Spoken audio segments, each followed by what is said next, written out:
My name is Claire Etheridge, and I am the Executive Director of the Tacoma Urban Performing Arts Center.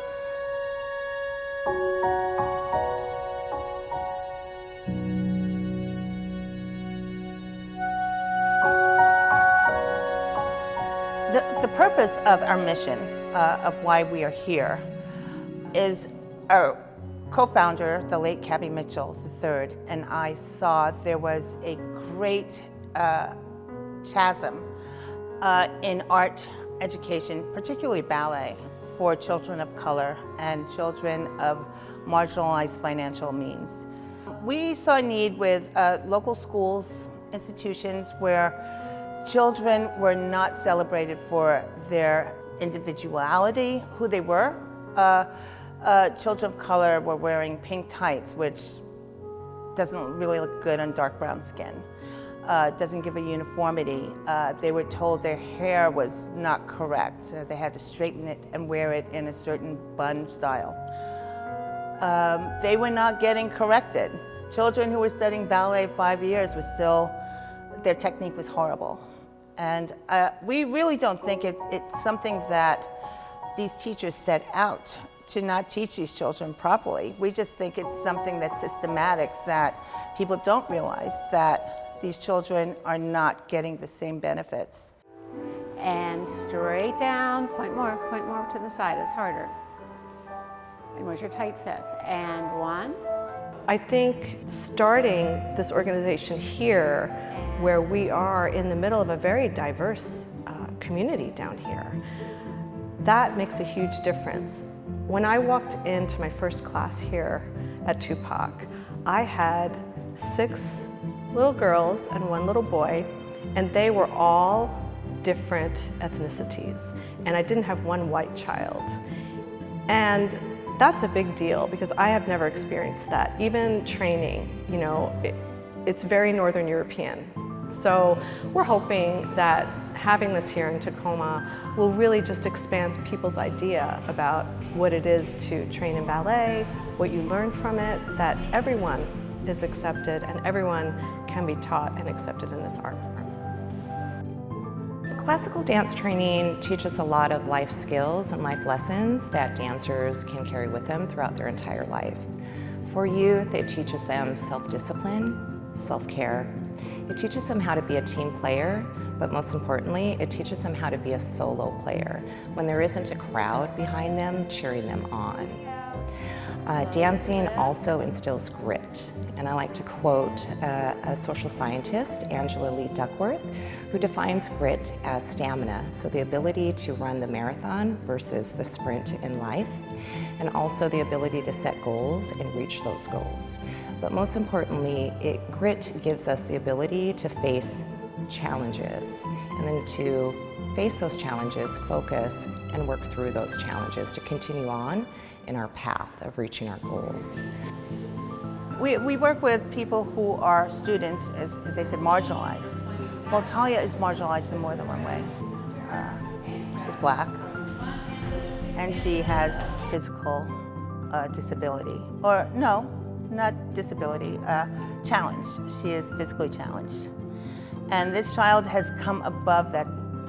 She works so hard. She does not see limitations in expressing herself artistically. She works so very hard. Small little victories are huge.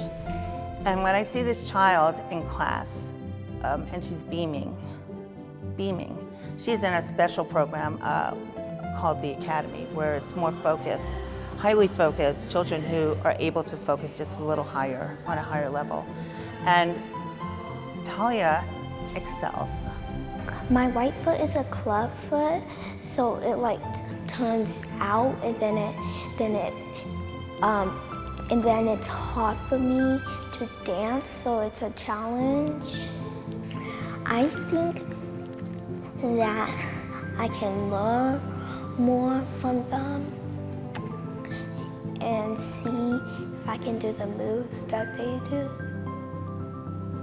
Teachers say just believe in yourself, that you can do it. lot of things. At Tupac, we offer a rigorous schedule of ballet training from pre-ballet creative movement up to advanced levels. We also offer hip hop, and we also offer flamenco dancing, and there are other enrichment classes that we offer. And bend straight across, that's better. Both shoulders down, shoulder down. I get so much out of being a part of Tupac, because in my opinion, this is history making for the Pacific Northwest. Cabby Mitchell was the first Black company member of Pacific Northwest Ballet, and I know that his vision, his passion was in dance, and his vision was to bring dance to all students in the Tacoma area. And our mission is captured in his vision is captured in our mission of providing all of the youth, deserving youth, especially underrepresented youth, the opportunity and access to classical dance training. The way I look for making sure Cabby's vision outlasts all of us, I keep pictures around. And sometimes I look at those pictures and I'm like, this, you got me into this. And other times I look at the pictures and I just start thinking, I've got to make sure that this man's dream continues. And the way we do that is we have students who love it here. And maybe an executive director is in the making in one of our 8-year-olds or one of our 12-year-olds or 15-year-olds. But to give them a place where they feel they're comfortable, they're home, this is their sanctuary. So whatever's happening on the outside world, here is sanctuary. And I think as long as we keep those messages going, this school should last.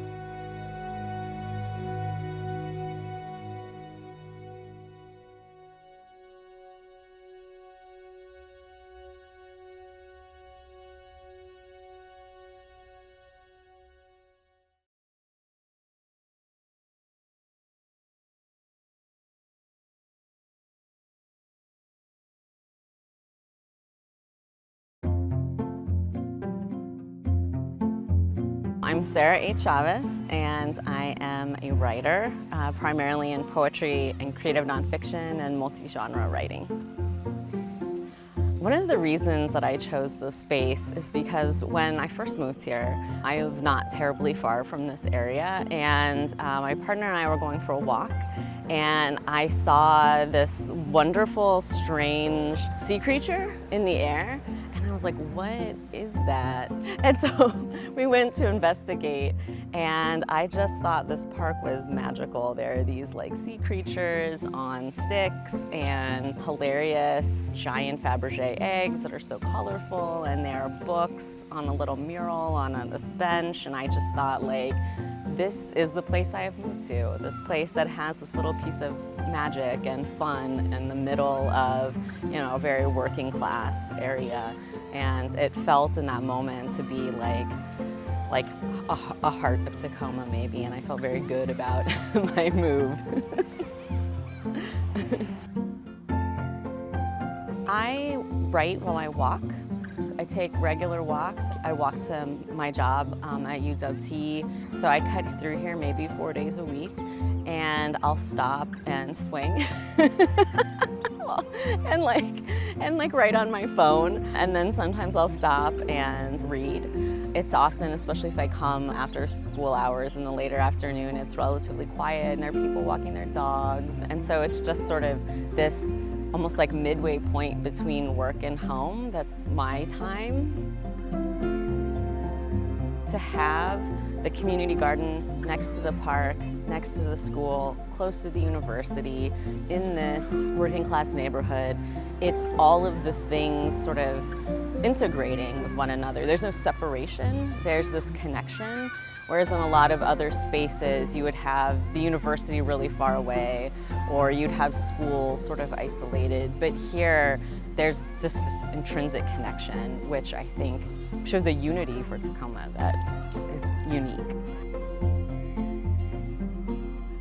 I think that the kinds of love and the way that the community came together to create this memorial shows through.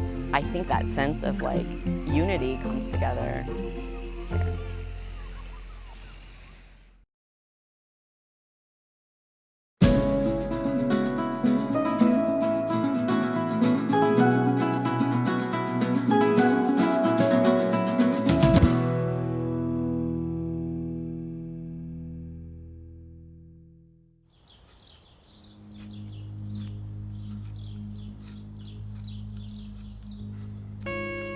My name was Philip Harold Red Eagle.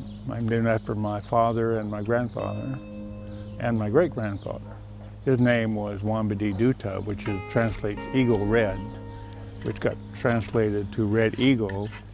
But when I was researching it at the Newberry in Chicago a number of years ago, I found out that it was War Eagle. We don't use War Eagle, we use Red Eagle.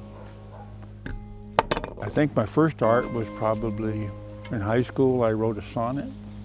And then I started taking pictures in Vietnam, and I picked up a 35mm Canon QL, which is a little rangefinder.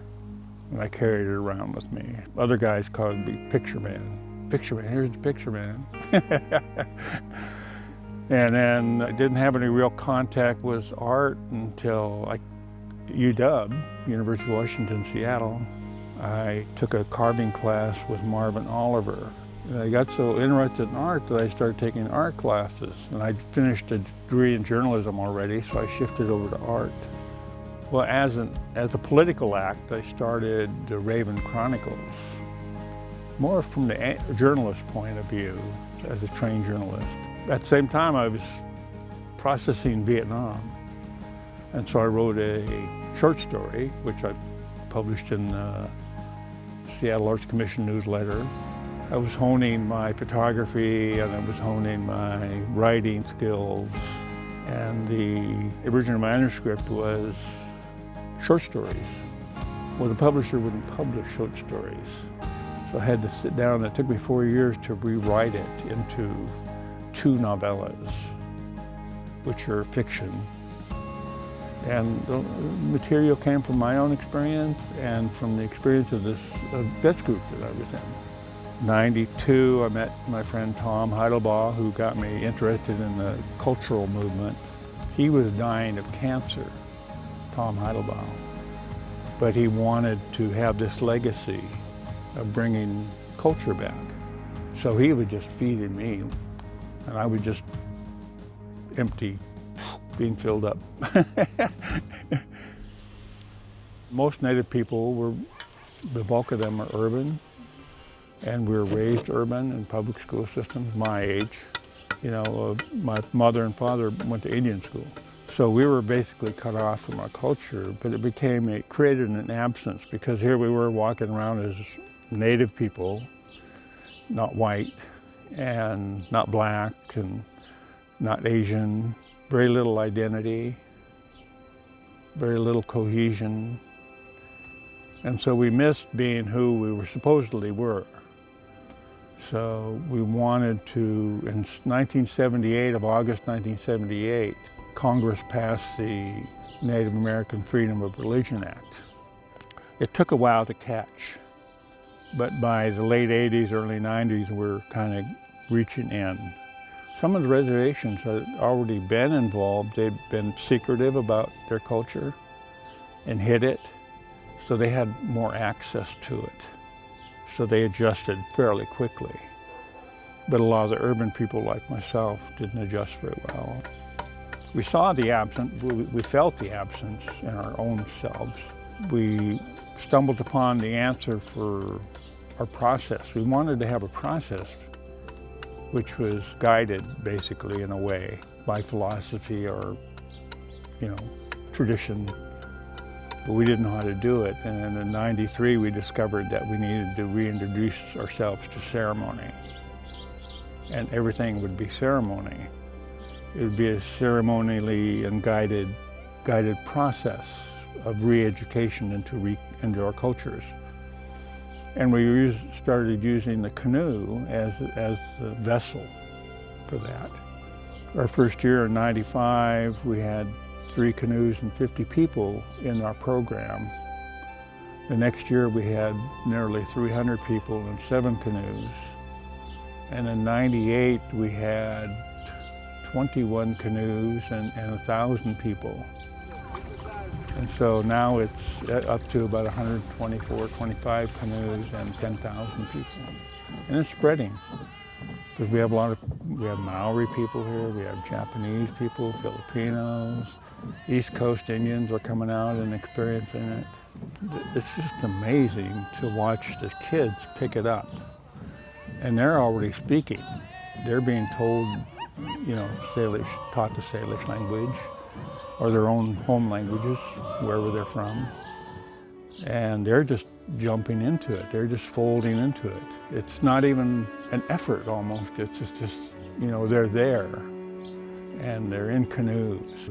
When I was growing up, we didn't do that, We weren't taught the language because there were repercussions for doing that. There weren't any real repercussions, but there were for my mother and my father.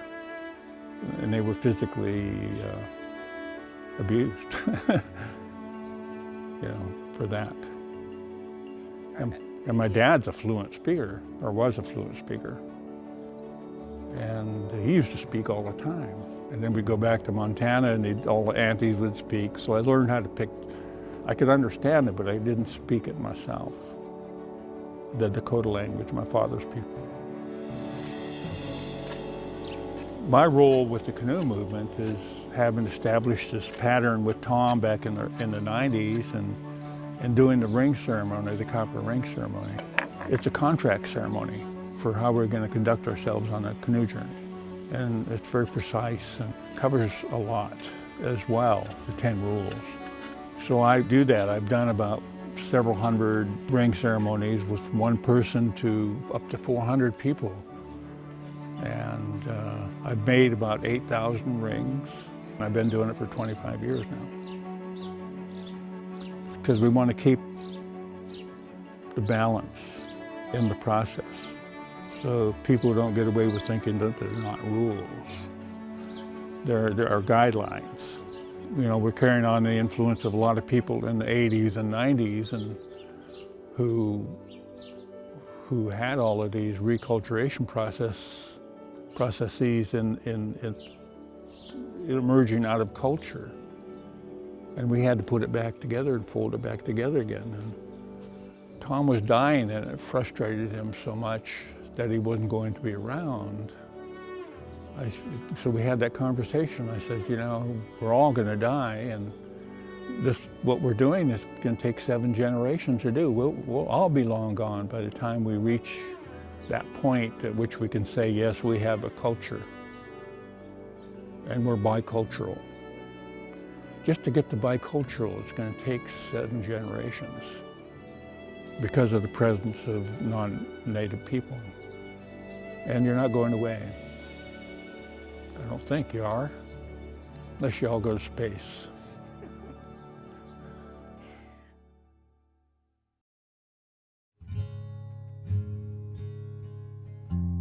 Paige Pettibon Seedsta, Salish Chud, Tol All Salih Sali. My name is Paige. I am Salish. I am from Tacoma. Sam Pettibon Teesta, a Teed Bad, Tol All Salih Sali. My dad's name is Sam Pettibon. He is from Tacoma. Chris Hayward Pettibon Seesta, a Seed Skoy, Salish Seed Skoy, Tol All Salih Sali. My mom's name is Chris Hayward Pettibon. She is Salish. She is from Tacoma. In Indian country, we try to explain our family and who we are because we're all related, and that gives the person that we talk to an understanding of where we come from, our heritage and our family, and that helps them gauge whether they're related to us and how they are related to us. The Tulshutsi language is really important to me. They say that the languages are going extinct. I like to think that they're sleeping and we just need to waken them up. I found that learning the language has helped me look at this land, the Puyallup land, in a different way. I look at the birds and the trees, and I feel like I understand their story better now that I learned the language. I love to paint and draw portraits. I think that people gravitate towards a face and they feel a connection with a face. I try to incorporate my indigenous culture into the work that I do. I feel like we still look at classical, European style as like formal art. There's a lot of fair-skinned portraits of males, you know, displayed in a certain way, and then also females displayed in another way, which is not necessarily the way we want to be represented as well. So I like to show femininity without being over-sexualized, and I like to have it be empowering for people, and I want it to have people think about like a different perspective and just be like, oh yeah, you know, I see myself in that, or, you know, I can relate to this, or I never saw this before. You know, I want them to interpret it, you know, to really just think about like where they fit in. I did a print. It's a two-tailed mermaid, but she's indigenous, and so it's kind of a play with like the Starbucks two-tailed mermaid. I want her to be a water warrior. You know, I made up my own story of what a two-tailed mermaid could be for the Salish Sea. So yeah, it's just my interpretation. I like to put my heritage in it, and you know, as also being African American too, having my heritage be represented is really important. And also, I get really inspired by my family as well, so I'll do portraits of my family. And of course, my nieces and nephews love it, and they think I'm like a superhero artist. They introduce me as their artist aunt, which I really like. I do like to paint brown people, just because I want us to be represented. I do pass as like a light-skinned person, and I do understand that I get away with some of those privileges that light-skinned people do, and I don't necessarily want to be the voice of anyone but myself and my ancestors and my, you know, immediate family, but I do recognize that brown folks don't always get represented the way that they want to. Although now I think that there is a lot of wonderful artists that are all shades of brown that are being acknowledged, which I really appreciate.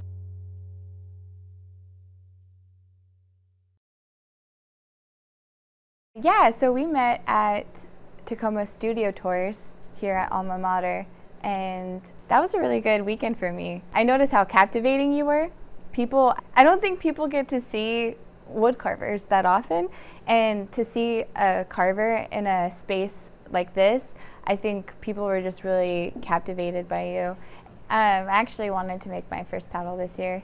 We're starting a new canoe family. I've never paddled before. I've gone to Canoe Journey, but I've never paddled. Are you going to do it with the Puyallup? Puyallup Language Department. Okay. So our goal is to speak mostly Lushootseed on the whole trip. Good. So. Well, last year was the first time I actually did protocol with the Puyallup tribe.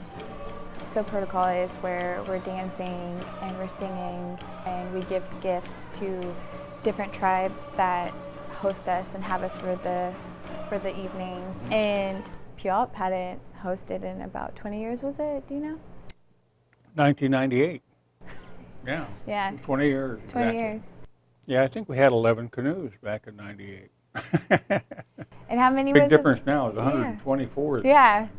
Yeah, just things have changed quite a bit from when we started. It was just around a campfire. We'd tell stories, and things began to grow, and you know, we didn't have anything basically to start with, a few songs and ideas mostly.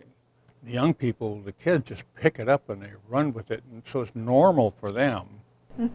But it was still pretty abnormal for us older people, you know, because we always think it's against the law or it's forbidden or like it used to be.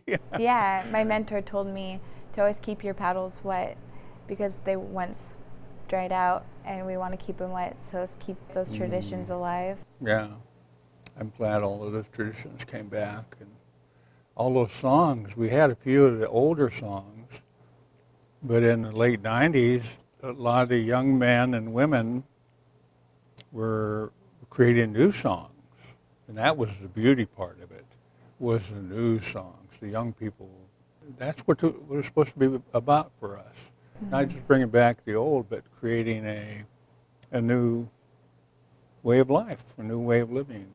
I definitely learned a lot last year. I made my first regalia. So I made a wool skirt and I wove it. And then I also made 2-seater vests. Wow. And, you know, I'm studying and just trying to create something that is traditional and looks good to my abilities. And I was really happy with them. They looked really good. It felt really good to do something like that, you know, and to make it for someone and to have it be shared at Canoe Journey. Amazing that all this stuff just came out of the woodwork. All of these, you know, they just suddenly appeared and we were doing them. And so it shows the amount that was hidden, you know, or people were doing way in the background, and all of a sudden they could bring it out to the front and do it. Yeah. So doing native art is really a big thing, you know, and especially doing it in public and bringing it out and using it. Everything we've made, we've used. Yeah.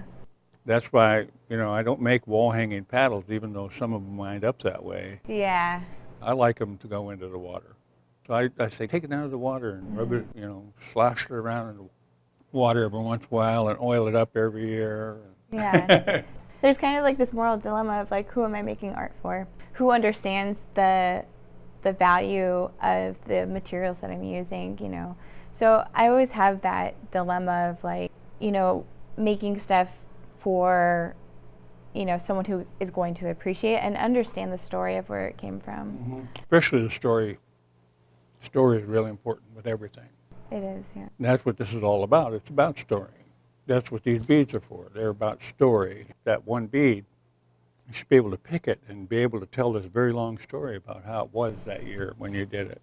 Now I see a great push of, you know, bringing these, like just awakening, not necessarily bringing them back, but awakening them and holding on to them and sharing them with our community members.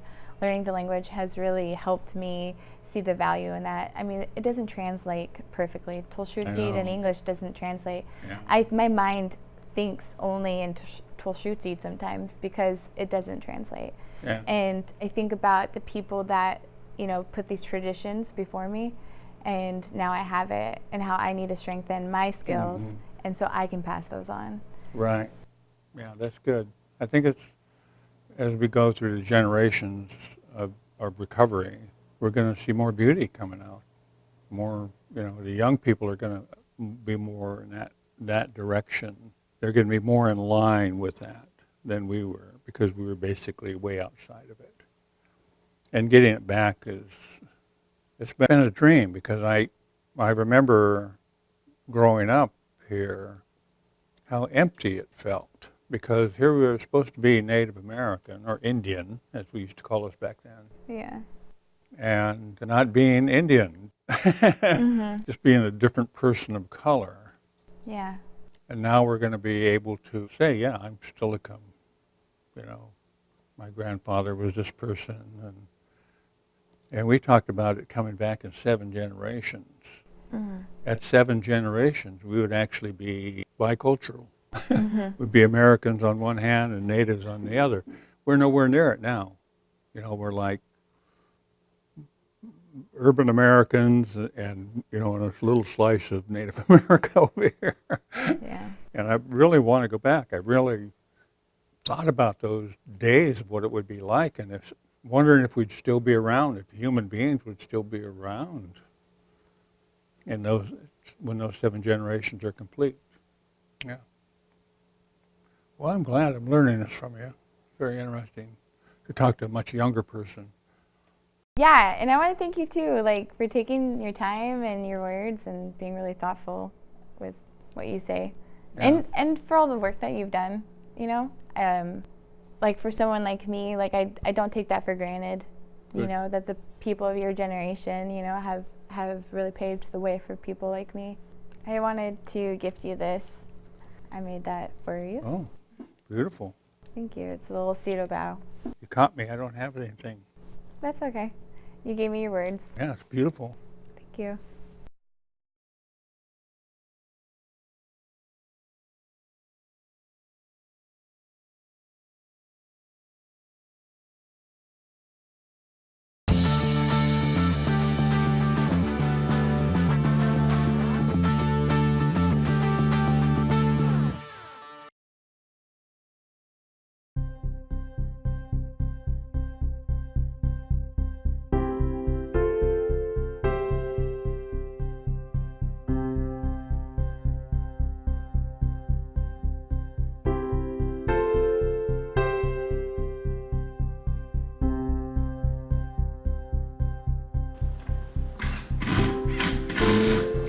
name is Priscilla Dobler-Dzul, and I am a textile artist.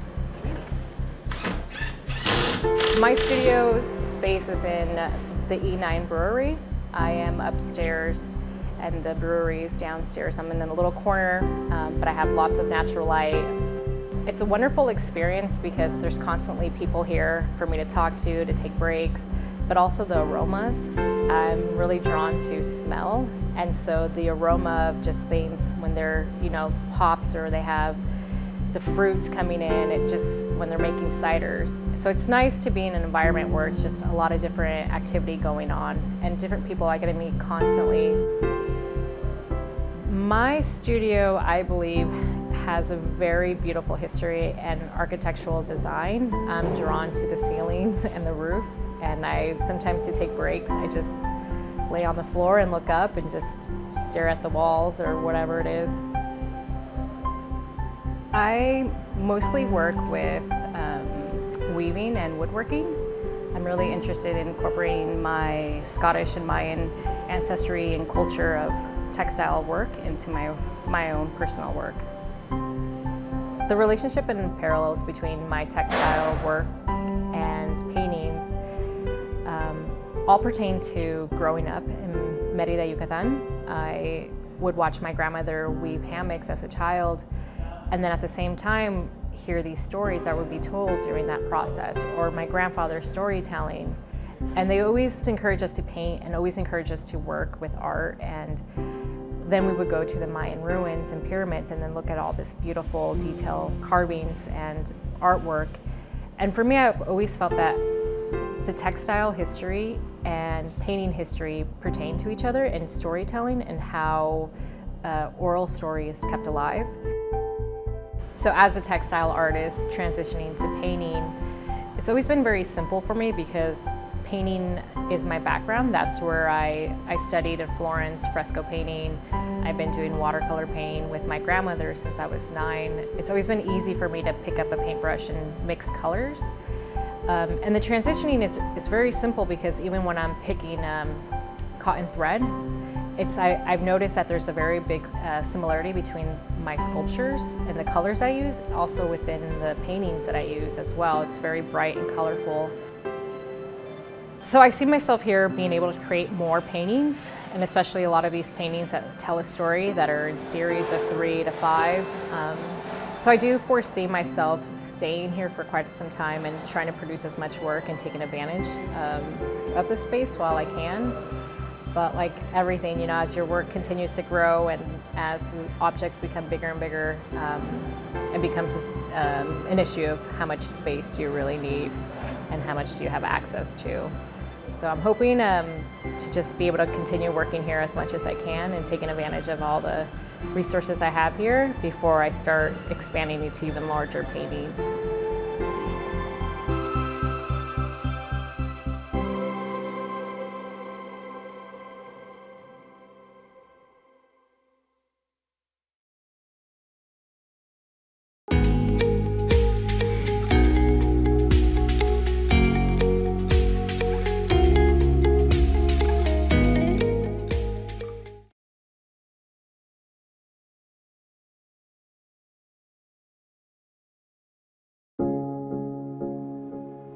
My name is Jamika Scott. My art is filmmaking and writing. Writing in particular is my passion. It kind of evolved into filmmaking, and so now that's kind of where it's at. We're in the Hilltop in Tacoma. I chose this area because it's where I grew up. It's home. Tacoma is home, but the Hilltop, and particularly these few blocks within the area that I grew up in, that felt very much like my world. It grounds me. It reminds me of the people who continually inspire me, who have inspired me in the past. It reminds me of those dreams I had, the ones that you harbor to yourself that you don't tell anybody about because you're too afraid to either fail at them or be told you can't. And so it just kind of reminds me of the promises I made to little Jamika. And I like to check in and make sure that I'm kind of keeping up with those, or if I've adjusted them, that they're adjusted in a way that makes sense. A lot of my work is drawn from my personal experiences, and this is where I lived during the formative years. the things that I'm still trying to process, the things that, you know, I do that through art. I process, whether that's the good times, the bad times, the trauma, the triumphs, I process it through my writing. And every time I've been gone from Tacoma, it always feels like there's a little piece of me missing, and I always end up back here. It reminds me of my purpose and why I'm doing things, and it's just this place that I see a lot of beauty in and versatility. There are times when I tell myself, I'm like, I can't put the hilltop as the background to everything, but I'm gonna try. A lot of things that make the hilltop are being pushed out. Things change, neighborhoods move around, but there's this fight to like create this space where people know when they come here of like who was here and who stuck by this place when nobody wanted it, and when everybody thought, you know, that this was the worst part of one of the worst cities. There's a lot of people here who won't give up. You know, they really are adamant that this is a place that has a specific history and a specific culture and a specific openness and welcoming vibe, and they don't want that to change. And so I think a lot of people who don't understand the fight against gentrification, I think what they don't understand is they think that we're fighting against the putting of money and resources into a community, and that's not it. The issue is when you kick the people out who need those resources and you send them to a place that still doesn't have those resources. And that's the issue. It's not that people don't want to see things get better, it's just they want to make sure that they're thought of and that they're not left out or pushed out, and that even if they decide to go somewhere else, that they can always come back and that it's going to be welcoming and affordable. My hope is that people who have often been pushed out and marginalized are just continued to be pulled in instead.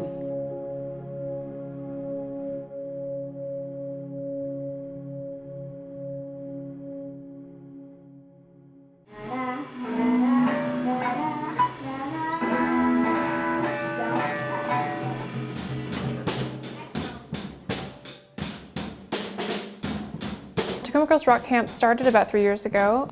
It's based off of the Girls Rock model. So it started officially, I think, in the early 2000s. The idea is that you get a bunch of girls together, and throughout a week they learn a new instrument, participate in creative workshops, and then by the end of the week they have an original song that they've written to perform. Some people come and go. My name's Olivia. I am 8 years old. I wanted to do this camp because I thought it would be fun and that I would make new friends. I'm picking hot chocolate with marshmallows! My name is Miley. I'm going to 3rd grade. I'm 8 years old. I'm doing singing. Yeah. My name is Rainbow and I am 11.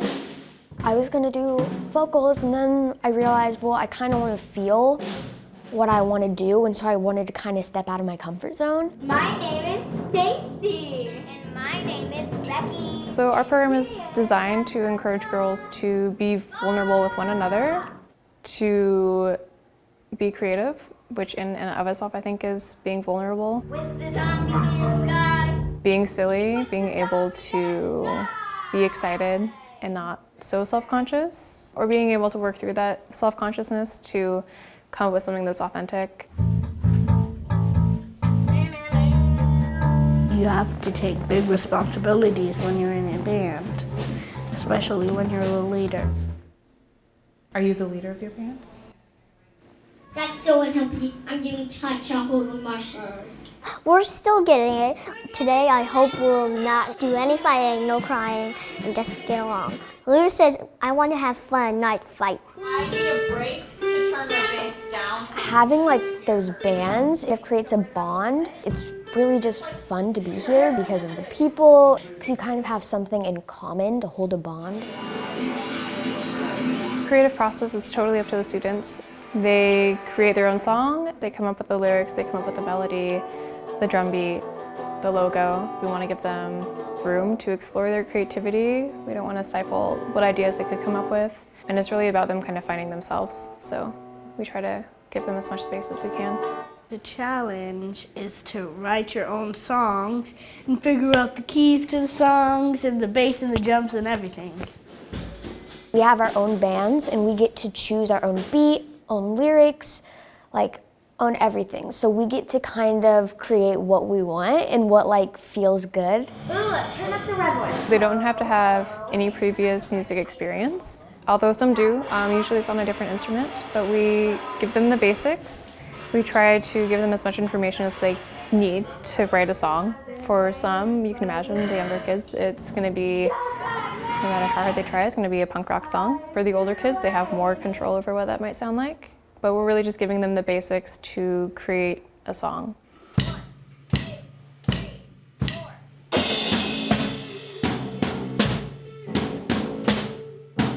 Music education can provide life skills like communicating, navigating conflict, creative differences, again, being vulnerable. So how can you be authentic and receive feedback that maybe you don't like? How can you work through your anxieties? That's a really big part of this. At the end of the week, the girls are going to go onto a professional stage and they're going to perform to an audience of anywhere from just their parents to their parents and their friends and community members they've never seen before. So it's really just about them learning how to manage their emotions and work with people. By the end, it's really great because you see girls who come in and they're so shy, and then by the end, they're screaming on stage and jumping around.